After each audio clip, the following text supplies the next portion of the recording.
video, we will demonstrate how to use HiyaSmart app to control your device. Turn on the ref. Select Settings on the lower right corner of the screen. Swipe page to the left, go to the second page. Choose Wi-Fi.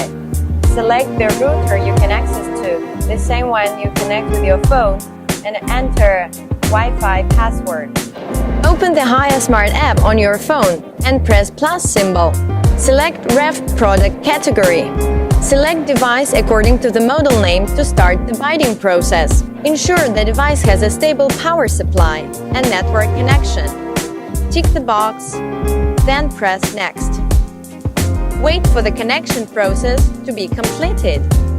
Once the binding process is finished, you can set your device information, name and location, then press Use immediately. After the loading is finished, you will enter the device control panel.